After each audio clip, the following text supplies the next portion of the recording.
ibintu bimaze gukomera, iyo ibintu bimaze kunanirana, iyo ibintu bimaze kwanga, hari imbaraga zigomba kuhakoreshwa. Ndabona ingabo z'abanyegiputa zirimo zirukankana Abisirayeli cyane, zibahagarikishije umutima, bakutse umutima, bagize ubwoba. Ariko nonaha hari ikintu ndimo numva, ndimo ndabona amagare, nkabona amafarashi no guhorera. Jya inyuma y'Abisirayeli undebere mu banyegiputa, nurangiza amagare yabo n'abanyegiputa bacikemo igikuba. Gira ibintu kangara kugira ngo Abisirayeli bambuke banezerewe. Gira ibintu kangara kugira ngo bamenye ko ndi Imana yabo. Imana ishobora byose, Imana y'amasezerano, Imana ihambaye, Imana yo kwizerwa, Imana itagira ubwoba, Imana itagira ikintu itinya. Uyu munsi, aya masaha, uyu mwanya yohereje marayika, ahagaze mu kibazo aho wagombaga gusebera, aho wagombaga gupfira, aho wagombaga gukorerwa n'isoni, aho abantu bari bagutegeye. Imana ifite marayika ugomba kubakangara mu izina rya Yesu, bakamenya ko ari Imana dusenga.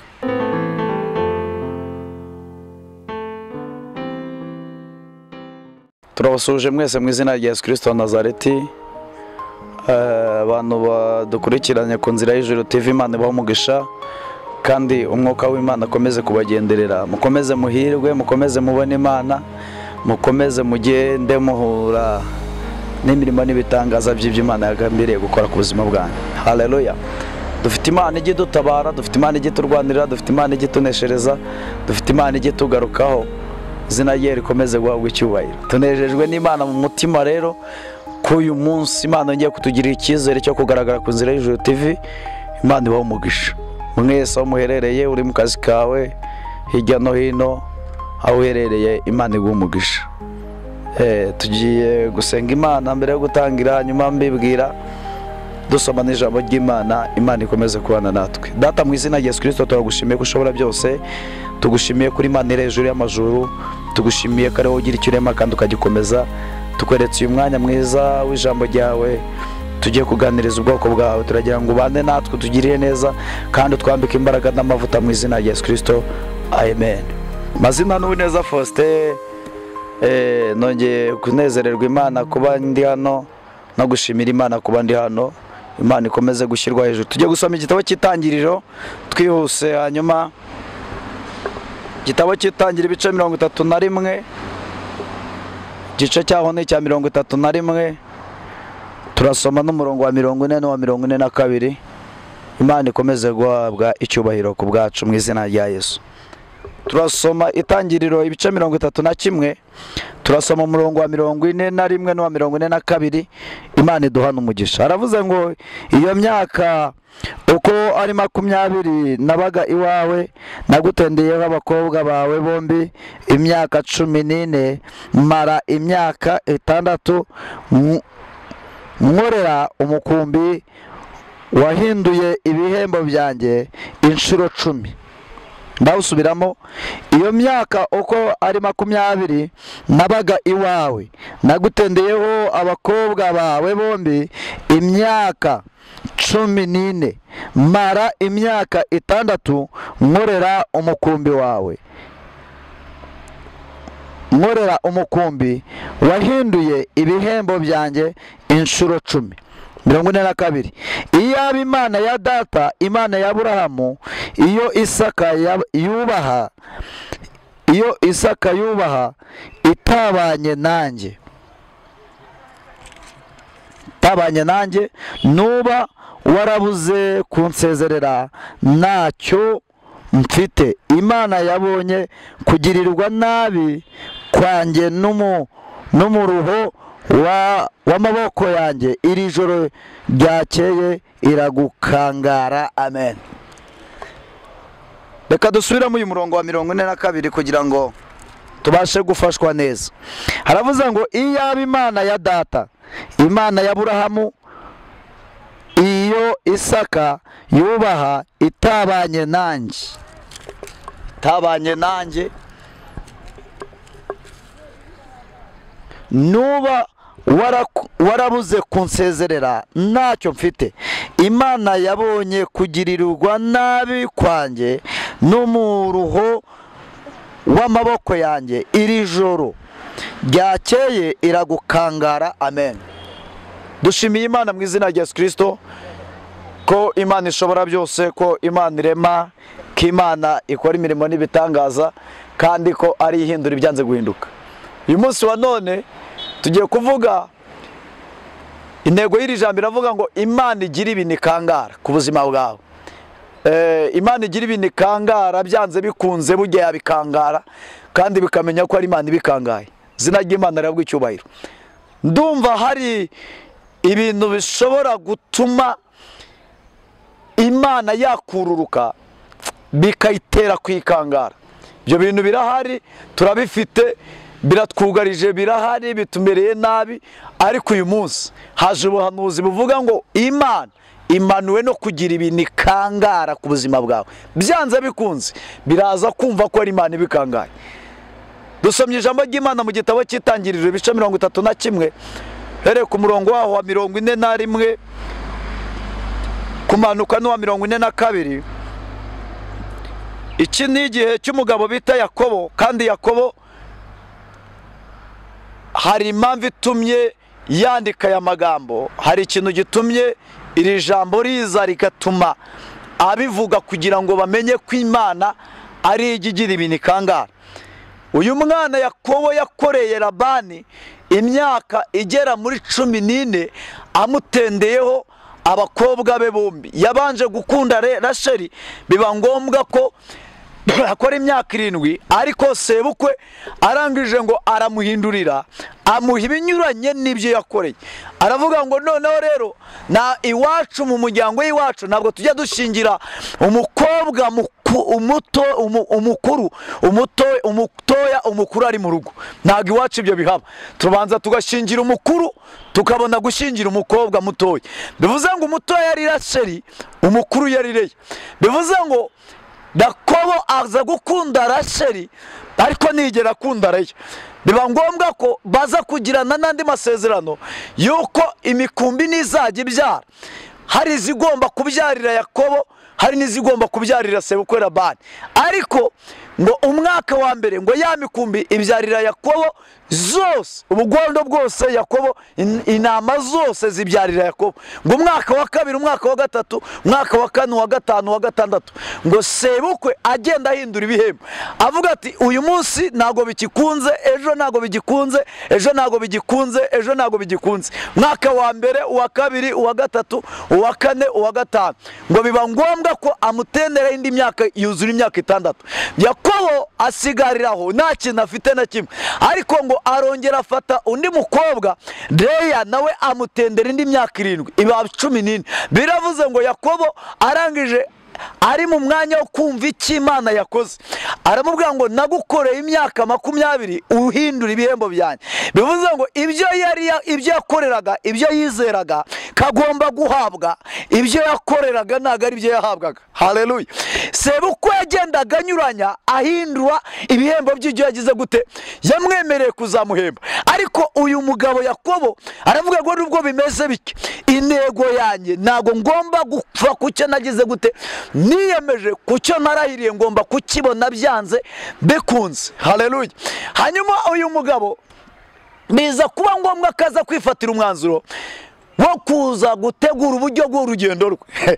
Hanyuma sebukwe yari amaze kwemera, iyo wasenze Imana hari ibintu bigenda byemera, bigenda bikunda, bigenda bicamo. Ngo arangije ngo sebukwe aza kumenya yuko Yakobo afite misiyo yo gusubira iwabo.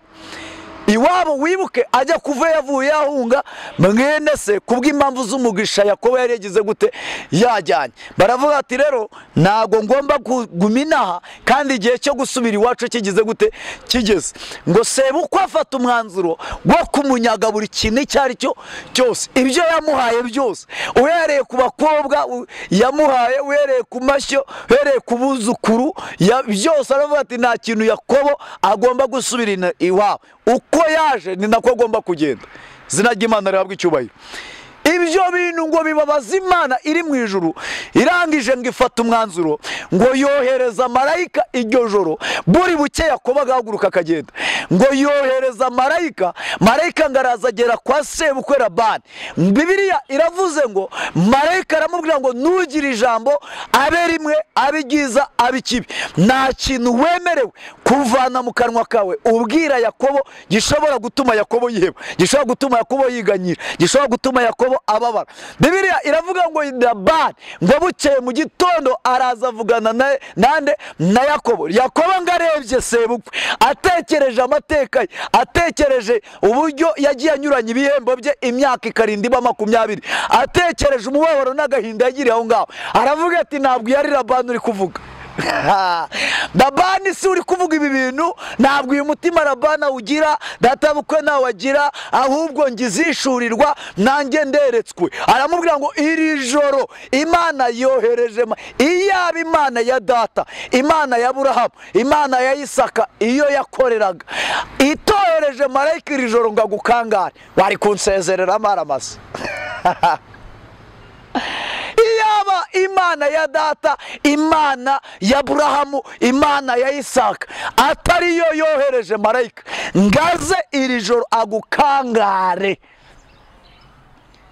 nta cyari butume utansezerera amaramasa. Hashimwe Yesu. Arongera bimusubiramo avuga ati iyo Mana ya data, Imana ya Aburahamu, Imana ya Isaka iyo yakoreraga, iyiza kuba atariyo yohereje marayika ngagukangarira ijoro, wagombaga kunsezerera amaramasa. Haleluya, haleluya, haleluya. Imana ishobora byose, Imana y'amasezerano, Imana ihambaye, Imana yo kwizerwa, Imana itagira ubwoba, Imana itagira ikintu itinya. Uyu munsi, aya masaha, uyu mwanya yohereje marayika ahagaze mu kibazo aho wagombaga gusebera, aho wagombaga gupfira, aho wagombaga gukorerwa n'isoni, aho abantu bari bagutegeye. Imana ifite marayika ugomba kubakangara mu izina rya Yesu, bakamenya ko ari Imana dusenga. Haleluya. Iyo ibintu bimaze gukomera, iyo ibintu bimaze kunanirana, iyo ibintu bimaze kwanga, hari imbaraga zigomba kuhakoreshwa. Warahagurukiwe, urahigwa, urarwanwa, inzira zawe zose, ibyo wagerageje gukora ugerageza gukora ariko bigaguca mu myanya y'intoki. Ni ukubera yuko Labani ibyo ugerageje gukora byose agerageza kubyikubira no kubyisubiza. Ariko uyu mwanya wa nonaha Imana yohereje marayika ugiye kugira ibintu akangara ku buzima bwawe, ku buzima bw'imibereho yawe, ku buzima bwawe. Uhereye nonaha marayika aroherejwe mu izina rya Yesu. Imana yohereje marayika ubwo Abisirayeli bari bageze ku nyanja, bari bazi neza ko nta nzira nta cyerekezo. Imana ivugana na marayika iramubwira ngo urihe, iramubwira ngo urihe. Marayika aramubwira ngo ndi imbere y'iteraniro ry'Abisirayeli, magaze ku nyanja negereje Mose ngo arambure inkoni hejuru y'iki y'amazi nyagabanyemo kabiri. Nta kindi kintu Imana yabajije marayika, yaramubwiye ngo va imbere y'Abisirayeli, nurangiza kuva imbere y'Abisirayeli uhindukire werekere inyuma urebe mu ngabo z'Abanyegiputa, ugira ibintu kangara. Ndabona ingabo z'Abanyegiputa zirimo zirukankana Abisirayeli cyane, zibahagarikishije umutima, bakutse umutima, bagize ubwoba. Ariko nonaha hari ikintu ndimo numva, ndimo ndabona amagare, nkabona amafarashi no guhorera. Jya inyuma y'Abisirayeli undebere mu Banyegiputa, nurangiza amagare yabo n'Abanyegiputa bacikemo igikuba. Gira ibintu kangara kugira ngo Abisirayeli bambuke banezerewe, gira ibintu kangara kugira ngo bamenye ko ndi Imana yabo. Imana iyo yaje gukora hari ibintu ikangara, hari ibintu byaguteye ubwo Imana ije kubikangara, hari ibyatumye umutima uhagarara Imana ije kubikangara. Yakobo yavuze Imana ya se, avuga Imana ya sekuru neza, aravuga ngo iyo Imana ya Aburahamu, Imana ya Isaka iyo data yakoreraga, iza kuba atariyo yagukangaye iri joro, burya wari kunsezerera amaramasa. Nubwo ubona umeze gutyo, nubwo uri kwibona umeze gutyo, burya siko bashatse kumera, ahubwo bo bumvaga wagenda amaramasa. Tuvuge ngo amen. Haleluya. Imana yigeze kugira ibintu ikangara, irabikangara pe, irabikangara, irongera irabikangara. Abantu baravuga bati tubonye Imana ko ari Imana ikangara, ari Imana irakara, ari Imana yica yarangiza igakiza. Yabu ibice byaho 36 were ku murongo waho wa kabiri hari ijambo rivuga ngo bunyoroheye gato kuko nyifite icyo mvugira Imana. Iyo ibintu biguhagurukiye, iyo hari intambara zihagurutse, iyo ibibazo bihagurutse, iyo amarira ahagurutse, iyo amagambo ahagurutse, Imana ifite marayika ijya yohereza akaza akagira ibintu akangara.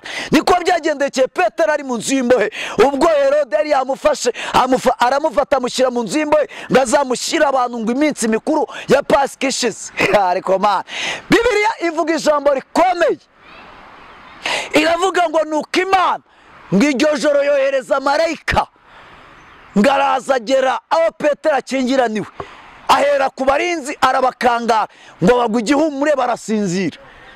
Akomanga Petero aramubwira ngo byuka n'ingoga, nurangiza ukenyere ukwete, ufata umwitero wawe, iki nicyo gihe cyo kuva muri gereza.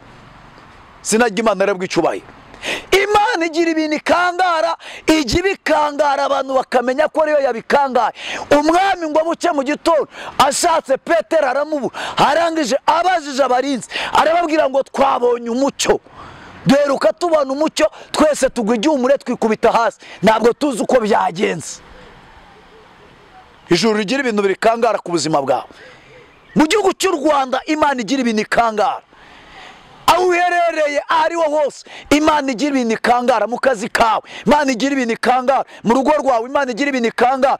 Ibyo utekereza gukora ibyo ari byo byose, burya Labani ntabwo yaguha amahoro, ariko uyu munsi wa none ibyo umaze imyaka myinshi ukorera byaranze, hari uburyo Imana ibizanyemo bitewe n'iki, hari marayika uje gukangara ababikunyasa. Sinajya Imana rihabwa icyubahiro. Haleluya, haleluya. Imana igira ibintu ikangara. Uyu mugoroba, aya masaha, uyu mwanya, nonaha muri aya masegonda urimo wumva ubuhanuzi, urimo wakiramo iri jambo, hari ibintu Imana yiteguye gukangara, kandi nawe ukabona ko ari Imana yabikangaye mu izina rya Yesu. Yakobo ngaramubwira ngo iyaba atari Imana ya data, Imana ya Aburahamu, Imana ya Isaka, iyo data yasengaga, iri joro ikaba ariyo yohereje marayika. Imana ihabwa icyubahiro. Bafashe Daniyeli bamuta mu rwobo rw'intare, bagira ngo amateka ye n'ibihe bye no gusenga Imana kwe kurarangiye. Kumbi Imana yohereje marayika, araza bumba iminwa y'intare, arazikangara, arazibwira ngo umuntu ugiye kuza hano ni umuntu udasanzwe, ni umuntu utamenyerwa, ntago ari ipura yanyu, ntago mugomba kurebaho, nubwo bazi ko bamwishe, bazi ko bamutaye mu kibazo adashobora kuzikuramo, bazi ko intare nta mpuhwe zigira. Ariko uyu munsi si cyo gihe cyo ndabakanga. Umuntu ugiye kuzaha mugomba kumureka, mukamuganiriza, mukavugana nawe akagubwa neza. Kubera iki? Imana, iyo ubana n'Imana, iyo ugendana n'Imana, iyo ukorana n'Imana, iyo uvugana n'Imana, ibikurwanya biriyongera, ariko imbaraga ziguproteje zigomba kukurinda, marayika ugomba kubikangara nawe abari aho ngaho. Niyo mpamvu bitajya bikugiraho ububasha. Sinajya Imana rihabwa icyubahiro. Dufite Imana ijya igira ibintu ikangara, ititaye ku maranka n'amanyenyeri. Imana yakangaye umwami bita Nebukadinezari. Iramukangara, iramubwira ngo nta kindi kintu nshobora kuza kuvugana nawe usibye kukohereza mu ishyamba ukajya kurisha nk'amatungo. Imana yakangaye Belushazari, iramukangara ubwo yari yagiye Yerusalemu ngo anyaganga ibikoresho byo mu rusengero, ngo arabizana ngo akazajya ngo ategura ibirori, ngo arangije gutegura ibirori ngo afata ibikombe bajyaga abatambyi baheshagaho abantu bagiye kwigaburo, bagiye kubaha igaburo ryera, ngo arabifata bizanamo, ngo aravuga ngo ni mu bisukemo vino ngo mumerereze abantu. Ngo Imana iravuga ngo si byarangirira, irangije ngo agiye kubona ngabona urutoki rwandika. Imana ifite ukuntu ikangara ibintu biguhagurukiye, bikurwanyije, birimo bivuga ko utabaho, utazatera imbere, utazagira ubuzima. Hari uburyo Imana ijya ibikangara, kandi bakaba ari bo babibona gusa ko Imana ibakangaye. Sinajya Imana arabwa icyubahiro. Imana ijya ibikangara, Imana ijya ibikangara, Imana ijya ibikangara. Nubwo ubona bimeze bityo, ijuru rije gukangara ibyo bimeze bityo. Mana yigeze yavugana na Zerubabeli ngira mubwira ngo nzabana nawe, nzakugenda imbere, ibimeze nk'imisozi nzabiringaniza, mbega inzira zawe zose nzihinduye ibibaya. Ibyakubereye imisozi nibyo byatumye udatambuka nibyo, ariko noneho ubwo nje kuvuga nkaba mvuze ku buzima bwawe nk'Imana yawe, nta kindi kintu kirengaho, hose nzahindura ibibaya. Izina ry'Imana rero bw'icyubahiro. Nebukadineza arimo yigize umwami, yumva ko akomeye, yumva ko bitazigera bikunda, afata umwanzuro wo kuvuga ngo aba bagabo uko ari batatu mugomba gucana itanura ry'umuriro, mukabata mu itanura ry'umuriro. Imana iravuga ngo Nebukadineza namukangaye umuriro bawenyegeje 7 byazaba ikibazo, reka ndindire bawugeze kuri 7. Izina ry'Imana rihabwa icyubahiro. Haleluya, haleluya. Imana igira ibintu ikangara byanze bikunze. Uyu mwanya wa nonaha Imana yabikangara, bikamenya ko uri mu mugambi w'Imana, bikamenya ko ari Imana yagutoranyije, bikamenya ko ari Imana yakurwaniriye, bikamenya ko ari Imana yakurinze, bikamenya ko ari Imana yagucira inzira. Kandi uyu mugoro aya masaha ikintu Imana iremye ku buzima bwawe, reka nkubwire, na Labani yakitambika hakaza n'undi Labani akakitambika, Imana ivuganye nawe kigiye kugusubiza ibyo wanyazwe, ibyo wambuwe, ibyo mbese umugisha wose wakunyuze mu myanya y'intoki. Imana iwuzanye Labani agihari. Kubera iki? Imana ifite imbaraga zo kumukangara. Yobu yaranditse aravuga ngo ubutunzi bwacu Satani yabumize bunguri, ngarika Imana izabuhubuza mu ndaye. Mbega Imana ifite igitinyiro, ifite imbaraga, ifite ubutware, ifite ubushobozi, ifite ukuntu ijya ibigenza twebwe tutazi. Rabi Senyeri, Imana ifite ukuntu ibigenza, amagambo yahagurutse, Imana ifite ukuntu ibigenza, abarozi bahagurutse, Imana ifite ukuntu ibigenza, amahembe bayohereje, Imana ifite ukuntu ibigenza, abanyeshyari bakugaragiye bagutangatanze, Imana ifite ukuntu ibigenza, bavuga ngo ibyo urimo ntibizakunda, Imana ifite ukuntu ibigenza. Mbega ijuru rigira ibintu rikangara kugira ngo umugambi w'Imana usohore ku buzima bwawe. Izina ry'Imana rihabwa icyubahiro. Intsinzi igomba kuboneka byanze bikunze. Kuba imbere y'Imana, kwirirwa imbere y'Imana, gusenga Imana kwawe, gupfukama imbere y'Imana kwawe. Labani yarazi ko Yakobo yacitse intege, yarazi ko nta muntu uzamuvuganira, yarazi ko ibye azabijyana burundu, yarazi ko nta cyerekezo azongera guhura nacyo. Yumvaga umugisha we yaramaze kuwumwambura, byararangiye. Ariko Yakobo nubwo yari ari kwa Labani, n'Imana se yasengaga, iyo sekuru yasengaga, nawe iyo yasengaga, iyamuhesheje umugisha yari ikiri kumwe nawe. Yesu ashimwe. Iyamuhesheje umugisha yari ikiri kumwe nawe.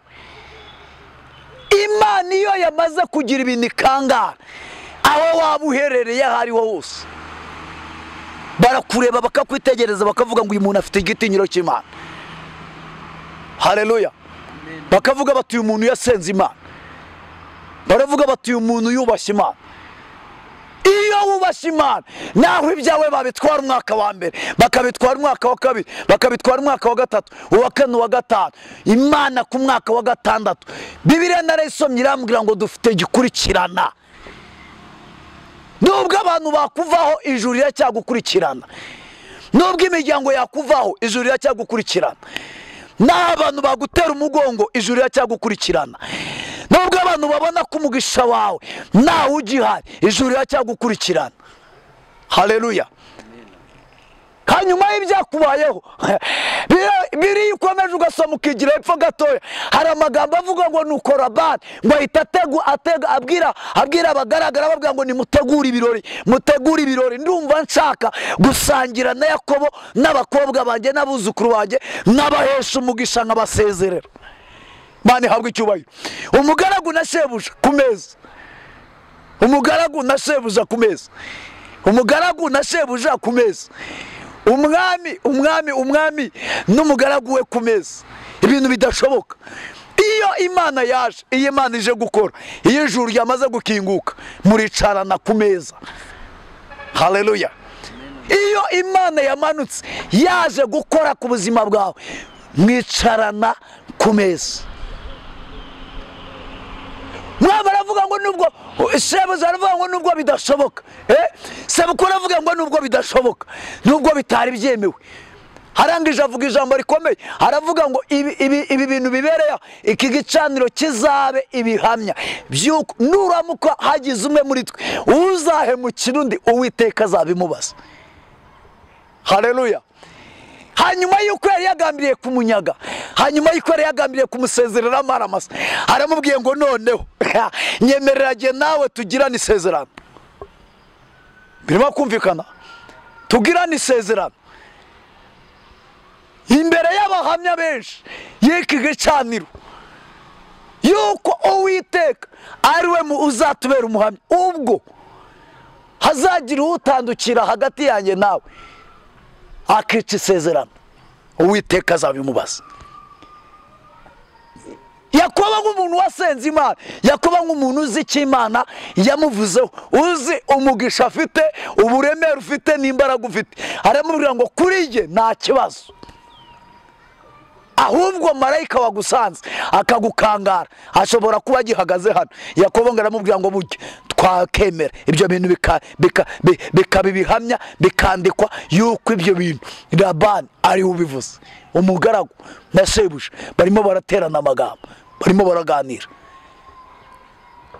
Uwari insuzugurwa, uwari waranyazwe, Bibiliya yambwiye ngo nuko marayika aramubwira ngo ibyo wamwambuye uhereye ku mwaka wa mbere akigera hano, imyaka 20 ikaba imaze kuzura, agomba kubihabwa hatabuzemo na kimwe. Yesu ashimwe. Haleluya. Imana aya masaha ibiguhagurukiye, ibikurwanya, ibiri kubona ko nta cyerekezo, nta mahirwe uzongera kubona, ibyo wakoze byose bikaba byaraferinze, byaragiye hasi, byaranze, Imana yohereje marayika. Ubu buhanuzi burimo buravuga ko Imana yohereje marayika, kandi uwo marayika ntabwo aje gusa afite ikimuzanye, nta kandi kimuzanye, aje gutera ubwoba ibyari biguhagurukiye. Yesu ashimwe cyane. Imana ije gukangara, abazana amahembe ije gukangara, abavuga ngo nta cyerekezo ije gukangara, abavuga ngo nta mugisha Imana ije gukangara, ababona ko utakora ngo bikunde ije gukangara, abumva ko nta terambere Imana ije gukangara. Mu izina rya Yesu, ibyawe byose ibyariganyijwe ni iby'inzige zajyanye zariye, Imana ije kubizirutsa kugira ngo winjire mu mugisha wawe nk'umuntu uvugana n'Imana. Bantu benshi dusenga Imana, tuvugana n'Imana, ariko isi n'abadayimoni n'abayikorera bajya bavuga ngo ubundi Imana basenga ibaye izabatabara ryari, izabikora gute? Kumbi bagiye bafite ahantu bagiye bariganyiriza imigisha yacu, kandi Imana igakomeza ikavugana natwe. Umugisha tugifite nuko twamaze kumenya ko tugomba kwifatira umwanzuro wo kugira ibintu dutandukana nabyo. Marayika akaza akabikangara, yarangiza akaduhesha ibyacu. Ibyaho biherereye ndagira ngo utunge y'urutoki, marayika agiye kubikangara mu izina rya Yesu. Hari igihe abantu bajya bibwira ngo nakerekezo, ngo namugisha n'amahirwe, ariko uyu munsi wa none Imana ivuganye nawe, ivuganye n'ubuzima bwawe ko yohereje marayika ugiye kubikangara. Labani yaguhagurukira mukorana muri business. Labani yacisha amahembe kwica ngo birangire. Labani yavuga ngo ugomba gusara, akaba yanagukuzamo imyenda. Umuntu ushaka kukunyaga ibyawe wakoreye imyaka 20. Labani yanavuga ngo uzasazira iwanyu udashatse. Labani agira imitima, agira imico mibi. Labani aravuga ngo nubwo igishora kibonye ngomba kumuhombya agasubira hasi. Ariko Imana ivuganye nawe ijambo ry'ubuzima, ijambo riremere, ijambo rikomeye. Imana iravuze ngo ibyo bari bazi ko bitazakunda, hari marayika ushinzwe kubikangara bigasubizwa hasi, ukazamurwa mu izina rya Yesu. Haleluya. Ibyo bari bazi ko bitazakunda, Imana iravuze ngo yohereje marayika. Hari ingabo Imana yohereje ku buzima bwawe zigiye kukurwanirira, zigiye kukuneshereza, zigiye kugutsindishiriza, zigiye kugucira inzira ahatari inzira. Byanze bikunze Imana ifite ububasha, ifite ubushobozi bwo kubyirukana. Bibiliya iravuga muri Zaburi 86:17, Dawidi arebye abanzi bamugose, arebye ibibazo, arebye abamwugarije, arebye uburyoko n'akerekezo azigera atunga, aravuga ngo Uwiteka we unyereke ikimenyetso cy'ibyiza kugira ngo abanyanga bakirebe bamware, kuko wowe Uwiteka unabaye ukaba umaze umubabaro. Iyo Imana imaze kugutabara, iyo hari ibintu Imana yakangaye iranagutabara, kandi iyo yagutabaye abantu barabimenya, iyo yagutabaye abaturanyi barabimenya, iyo yagutabaye imiryango irabimenya, iyo yagutabaye abo muvukana barabimenya, iyo yagutabaye n'abo mwari kumwe ku kidendezi bamenya ko Imana yagutabaye. Tuvuge ngo amen, haleluya. Iyo Imana itabaye, iyo Imana itabaye ntabwo yita ku bikugose, ntabwo yita aho uvuka, ntabwo yita ku bakurwanyije, ntabwo yita ku myaka bamaze bagukoresha imirimo y'uburetwa ndetse n'ibihembo nabyo baguha. Tewe yararirimbye ngo waciye inshuro nyinshi bagucunaguza bakaguha inica n'ikize kandi wabiruhiye. Aravuga ngo nubwo bimeze bityo dufite Imana ijya ibasha gukina finali ku munota wa nyuma igatabara abantu. Aho waciye inshuro bahari, aho bakuhaye inica n'ikize bahari, abavuze ngo nta terambere bahari, bavuze ngo nta cyerekezo bahari, bavuze ngo nta buzima bahari. Imana iteye ubwoba, Imana iteye ubwoba, haleluya. Imana iteye ubwoba.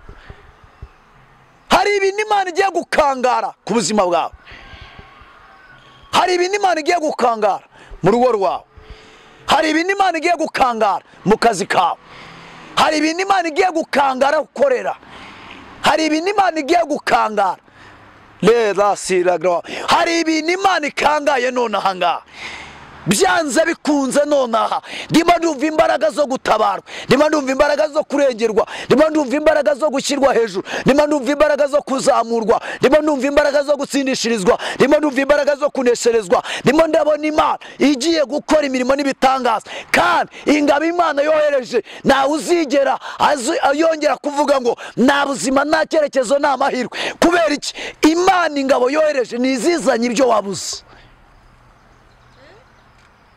Wararwanyijwe koko birumvikana, warahizwe birumvikana, wararwaye birumvikana, warirukanywe mu kazi birumvikana, waragambaniwe birumvikana, uracyakarimo ariko intambara ni nyinshi, uracyakora ariko intambara ni nyinshi. Nonaha ijuru riritamuruye ryohereje marayika ushinzwe gukangara ibyari biguhagurukiye. Imana yakangaye Labani iramukangara, iramubwira ngo Yakobo umugaragu wanjye ntago agomba kugenda amara amasa, ahubwo ibyo yakoreye, ibyo yavunikiye, imyaka amaze, igihe yakoze cyose nta gihembo n'iki na kimwe wigeze umuha. Amaze imyaka 20 ibyo yakoreraga ugenda ubimuriganya, ariko jyewe nk'Imana ya Aburahamu, nkaba ndi Imana ya Isaka, nkaba ndi Imana ye. Niyo mpamvu inteye kohereza marayika iri joro ndagukangaye. Yakobo agomba gutwara ibyaha atabuzemo na kimwe.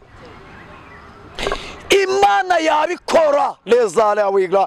Imana yabikora, abarozi bahari, Imana yabikora, abanyamagambo bahari, Imana yabikora, abanyeshyari bahari, Imana yabikora. Wakubaka bigakunda, watera imbere bigakunda, wabaho bigakunda, ubuzima bwawe bugahindurirwa amateka. Dushimiye Imana mu izina rya Yesu Kristo ko ari Imana yohereje marayika, kandi akabazanywe no kugira ibintu akangara. Aho uherereye, aho uri hose, fata position iyo ari yo yose, tujye gusenga Imana. Ndagira ngo ugire ibintu utunga urutoki, ubwire Imana ngo Mana, ngo nabiriya nabiriya nabiriya nabiriya. Wereke Imana inzira zawe zatumye ibintu bidakunda. Imana izanywe no gukuramo ayo mahwa yatumye utinjira mu mugisha, yatumye utanezerwa, yatumye utagubwa neza, yatumye utabaho nk'uko wumva ubishaka. Iri joro Imana yohereje marayika aje kugira ibintu akangara. Dusenge Imana, Mana y'imbaraga, Mana y'ubutware, Mana y'amasezerano, Imana ifite uko ibigenza, Imana irema, Imana ihindura amateka abantu bagahindura amagambo, Imana ivuga bikaba, yategeka bigakomera. Uri Imana inyuranye ibihe n'imyaka, kandi ujya urema.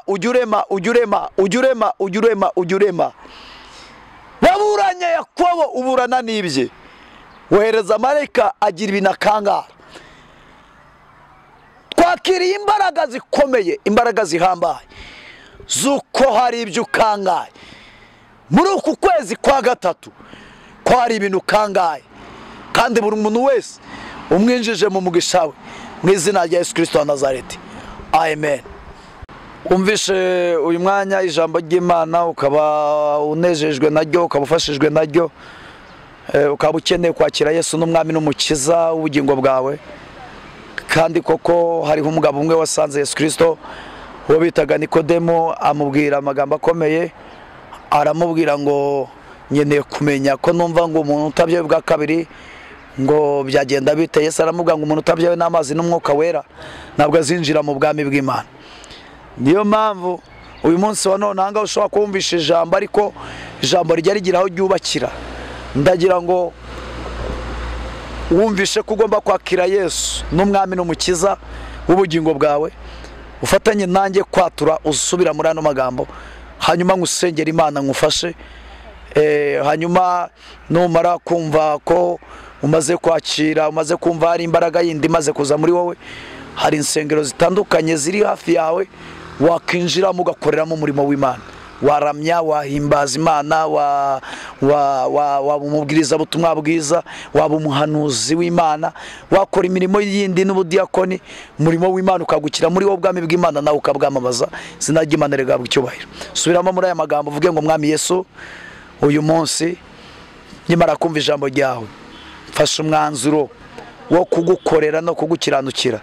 Vuga ngo mvuye mu ngeso zanjye mbi, inzira zanjye mbi nagenderagamo ntabwo nzongera kuzigenderamo. Vuga ngo uyu munsi wa none mfashe umwanzuro wo kugukorera uhereye none n'iteka ryose.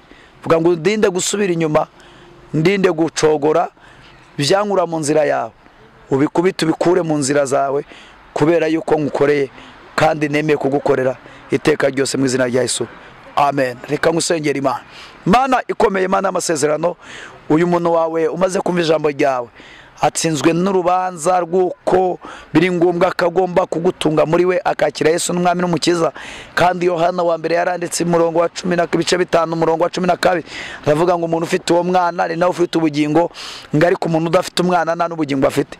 Ndamusengera rero kugira ngo Mwuka Wera ture muri we, imbaraga zawe zikorere muri we, igitinyiro cyawe gikorere muri we, kandi uhereye none ahangaha ahindurwa icyaremwe gishya mu izina rya Yesu Kristo, amen. Turabashimiye abantu badukurikiranye ku Nzira y'Ijuru TV. Ushaka gusengana natwe waduhamagara kuri ino nimero 078 065 6 3 8 6. Shalom, Imana ibahe umugisha, amen.